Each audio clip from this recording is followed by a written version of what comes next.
11 बजे लाइव हर खबर पर नजर में आप सभी का स्वागत है।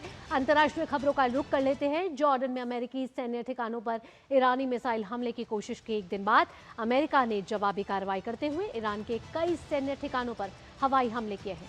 अमेरिकी सेंट्रल कमांड ने इसे शक्तिशाली जवाब बताया और कहा कि यह कार्रवाई मध्य पूर्व में तैनात अमेरिकी सैनिकों की सुरक्षा के लिए की गई है। तो इस वक्त की यह बड़ी खबर है कि तेज होती जा रही है जंग का ये दायरा अमेरिका और ईरान के बीच एक बार फिर से।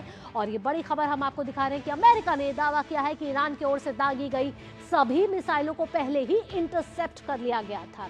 इसके साथ पिछले सप्ताह की बात करें तो वार्ता की संभावना के चलते रोके गए अमेरिकी हमलों के बाद ये पहली सीधी सैन्य कार्रवाई है जिससे क्षेत्र में तनाव एक बार फिर बढ़ गया है।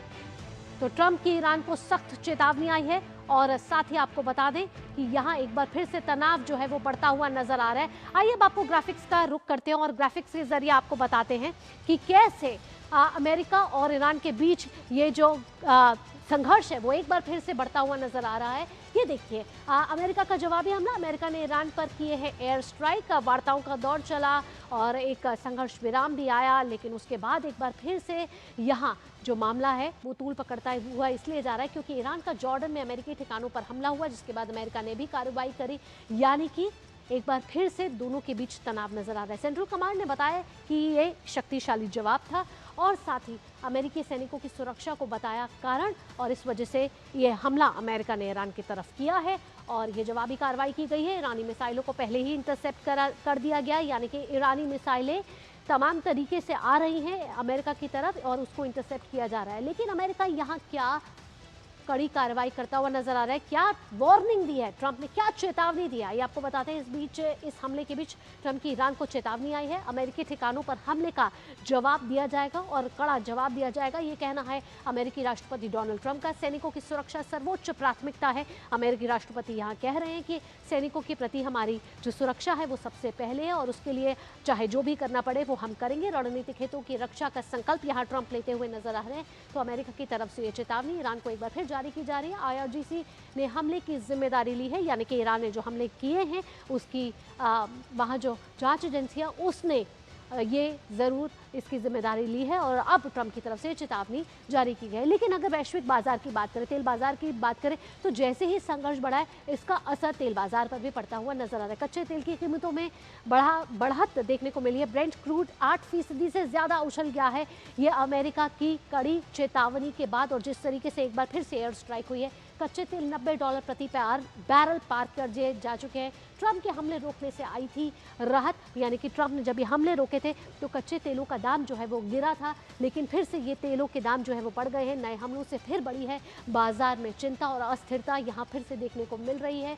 हॉर्मुज़ स्ट्रेट बना है बड़ा जोखिम, यानी कि वहाँ जहाँ से तेल आता है कई देशों तक पहुँचता है हॉर्मुज़। ईरान जिसको लेकर कहीं ना कहीं हॉर्मुज़ को लेकर अपना दबदबा बनाए रखा है और अमेरिका की जो एयर स्ट्राइक हुई है फिर से उसको लेकर हम देख रहे हैं कि तनाव जो है वो बढ़ता हुआ नजर आ रहा है। हमारे संवाददाता अखिलेश हमारे साथ जुड़ गए ज़्यादा जानकारी के साथ। अखिलेश का रुख करते हैं और अखिलेश से जानते हैं कि अखिलेश एक बार फिर से लग रहा है कि संघर्ष जो है वो तनावपूर्ण हो गया है और जिस तरीके से दोनों तरफ से यहाँ एयर स्ट्राइक हो रही है, ट्रंप की चेतावनी आ रही है, किस ओर जाता हुआ दिख रहा है अब ये संघर्ष?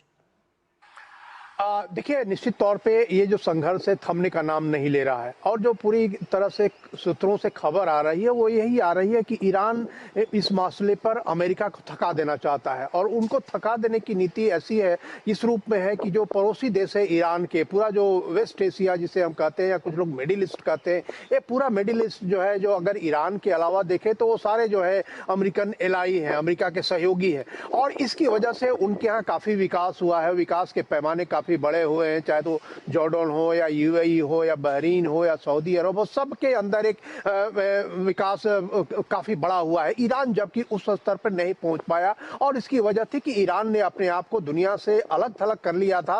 परमाणु हथियार संवर्धन, परमाणु जो उनका जो न्यूक्लियर जो है संवर्धित यूरेनियम, उसकी वजह से उन्होंने अपने आप को अलग कर लिया था।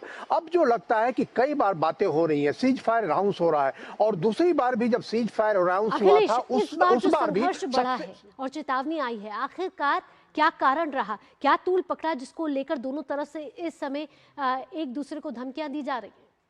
यही मैं बताने जा रहा था कि इस बार जो हुआ है कि सीज फायर फिर से एक बार कायम हो गया। उसमें यह बताया गया कि 45 दिनों तक तकरीबन वो लोग सीज फायर को कायम रखेंगे। लेकिन इस बीच में ईरान ने कल जॉर्डन पे हमला कर दिया। जॉर्डन में जो अमेरिकी बेस है, उसके अलावा इजिप्ट ने जो है वहां पे एक टैंकर पे, ऑयल स्टोरेज टैंकर है इजिप्ट का, उस पे हमला हुआ। हालांकि ईरान ने उसकी जिम्मेदारी नहीं ली है, लेकिन माना यही जा रहा है कि वो भी ईरान का ही काम हो जी। सकता है। तो निश्चित तौर पे ईरान इस बहाने दो काम कर रहा है। एक तो कि अमेरिका को पूरी तरह थका देना चाहता है, और दूसरी तरफ वो जो है वो परमाणु मसले पर किसी भी तरीके से बातचीत को आगे नहीं बढ़ने देना चाह रहा है। और तीसरा एक और जो छुपी हुई रणनीति है, वह रणनीति है कि ईरान इस पूरे इलाके का एक तरीके से मुखिया के रूप में अपने आप को स्थापित करना चाह रहा है। तो स्टेट ऑफ हॉर्मुज सिर्फ एक बहाना है, बल्कि पूरी रणनीति ईरान लेकिन की इस है बीच कि इस जो पूरे तनाव वेस्ट बढ़ा है एशिया उसका का। असर वैश्विक तेल बाजारों पर साफ तौर पर देखने को मिला है। एक बार फिर से जैसे ही एयर स्ट्राइक हुई है,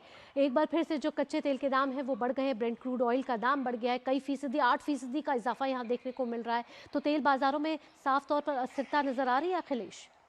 निश्चित तौर पे देखिए, ईरान जो कमजोर नब्ज है पूरी दुनिया की, वो कमजोर नब्ज है कि ये जो स्टेट ऑफ हॉर्मुज है, एक तो उसको रोकने की वजह से तेल की पूरी आपूर्ति नहीं हो पा रही है जो पहले होती थी, और उसके कारण अन्य जो इलाके हैं उन पर भी दबाव बढ़ गया है। और इसकी वजह से वो पूरा तेल का जो एक कंग्लोमरेशन है वो अपने दाम बढ़ा देते हैं, और वो दाम बढ़ा देते हैं जिस पर कि कोई नियंत्रण नहीं होता जब तक कि कोई मिलकर एक समझौता इस तरीके का न हो कि अगर अगर कहीं से आपूर्ति बाधित हो रही है तो वो अपने दाम नहीं बढ़ाए। क्योंकि देखिए, उसमें उनको आपूर्ति करने में या उनको तेल निकालने में कोई एक्स्ट्रा पैसा लगाना नहीं पड़ता है, लेकिन स्थिति यह होती है कि वो इस स्थिति का लाभ उठाना चाहते हैं। तो ये जो उधर का एक कांग्लोमरेशन है, उस कांग्लोमरेशन पे भी पूरी दुनिया को दबाव बनाने की जरूरत है। जी चलिए आगे देखना होगा कि किस ओर ये जो संघर्ष है ईरान और अमेरिका के बीच वो लेता हुआ नजर आता है। अखिलेश, तमाम जानकारियों के साथ बहुत बहुत धन्यवाद।